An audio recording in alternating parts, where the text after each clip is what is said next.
I'm just saying not having a vegan-only microwave could be seen as discrimination. Have the chickens stopped screaming, Cecilia? What? No vegan microwave.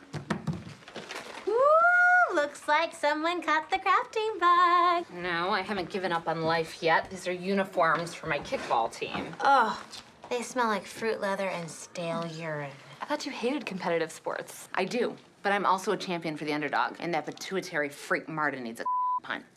Why don't you coach them in something you're actually good at? Like brooding or being an emotional time bomb. I could make those kids into champions if it wasn't for the fact that their parents raised them with delusional millennial self-esteem. So I need to break them down and reprogram them in order to make them a team. Seems like someone's using these kids to work through their own issues. Do I seem like I have issues?